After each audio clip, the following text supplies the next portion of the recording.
আর একটা কথা হলো 5টা এই ছিল। 1 2 এই যে 3 ওই যে হ্যাঁ। 4 ওই যে রাস্তায় 4 ওই যে 5 আর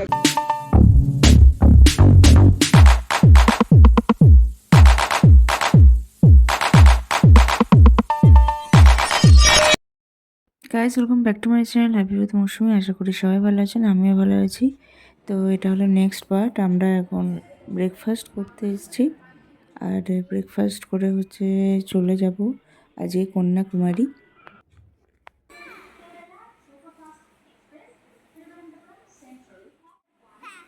তো আমাদের ট্রেন আসতে একটু লেট ছিল, তাই আমরা ওয়েটিং রুমে ওয়েট করছিলাম। আর এরপরে আমরা ট্রেনে উঠে গেছি। ওয়েদারটা একটু গন্ডগোলে ছিল, মানে বৃষ্টি পড়ছিল।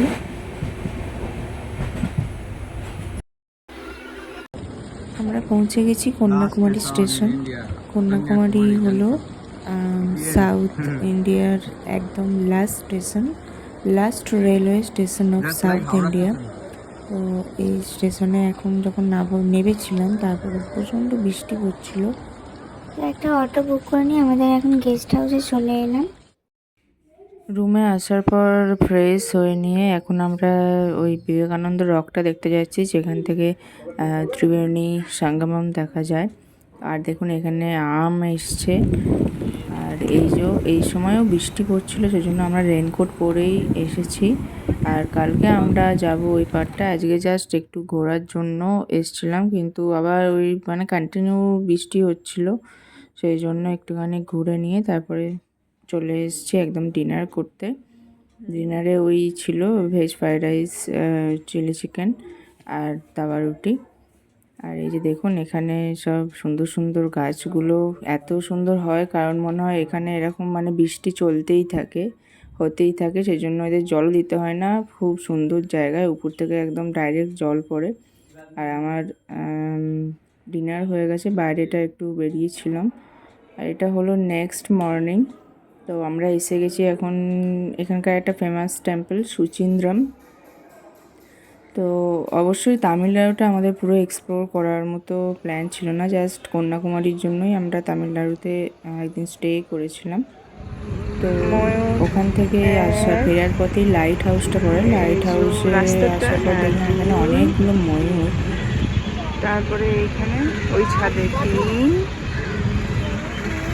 এইখানে হলো 4, আর আরেকটা কথা হলো 5টা এই ছিল। 1 2 এই যে 3 ওই যে হ্যাঁ। 4 ওই যে রাস্তায় 4 ওই যে 5 আর একটা টঙে ও হ্যাঁ হ্যাঁ।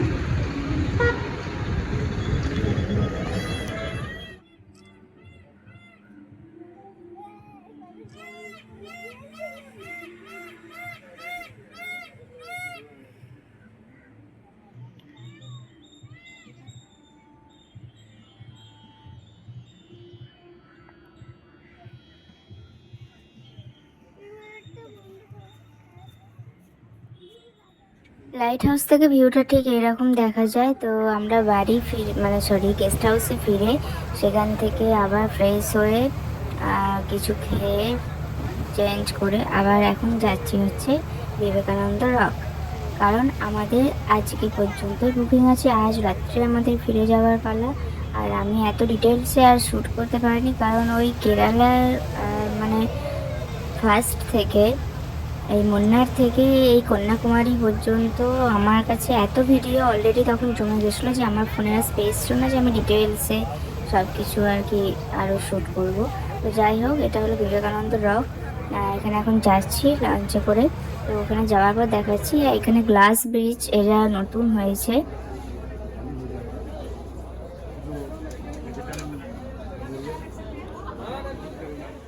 এটা হলো গ্লাস ব্রিজ, যেটা নতুন হয়েছে, একদম পুরো ক্লিয়ার গ্লাস, নতুন নতুন যেহেতু হয়েছে। তো এটা দেখতে খুব ভালো লাগছিলো। আমার এটা নিয়ে একটা শর্টস আপলোড আছে, একটা নয় বেশ কয়েকটা আছে, দেখতে পারেন। তো এখন যেখানে যাচ্ছি এটা হচ্ছে তিরুভাল্লুভার স্ট্যাচু, এতটাই বড় আর কঠিন নাম।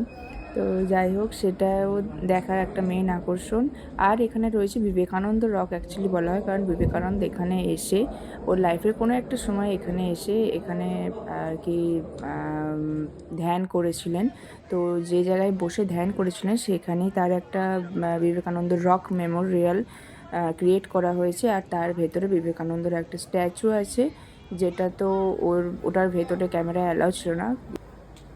তো এই ব্লগটা এখানেই এন্ড করছি। আর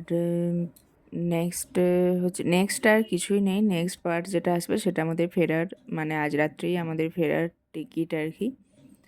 তো নেক্সট মর্নিং টিকিট, রাত্রে আমরা বেরিয়ে যাব। তো ব্লগটা কেমন লাগলো অবশ্যই জানাবেন। এটা মানে ট্রাভেল ব্লগের ফুল যে ট্রাভেল ব্লগটা ছিল তার এটা লাস্ট পার্ট। আর নেক্সট আরেকটা পার্ট আসবে যেটা শুধু আমরা মানে ফিরে যাব, সেটার একটা ছোট করে আসবে ভিডিও। তো এই ছিল কন্যাকুমারী। এটার অনেক শর্টস আপলোড করা আছে, আপনারা চাইলে শর্টসে গিয়ে চেক করতে পারেন। জায়গাটা ভীষণই সুন্দর। আমার ওখানে যাওয়ার পর মনে হচ্ছিলো আরও এখানে 2 দিন স্টে করে আরও এক্সপ্লোর করলে ভালো হতো, বাট আমাদের অলরেডি 10 ডেজ হয়ে গেছিলো। 10 ডেজ নয়, আমাদের মোটামুটি 11 ডেজ এরকম প্যাকেজ ছিল আমাদের ফুল কেরালা ট্যুরের। তো তার সাথে একদিন আমাদের কন্যাকুমারী ছিল। তো ব্যাস, আগের পার্টগুলো অবশ্যই চেক আউট করে নেবেন। তো আজকের মতো আসলাম। সবাই খুব ভালো থাকবেন। যারা পুরনো আছেন লাইক শেয়ার কমেন্ট করবেন, আর যারা নতুন আছেন তারা চ্যানেলটি সাবস্ক্রাইব করবেন। আজকের মতো আসলাম, টাটা।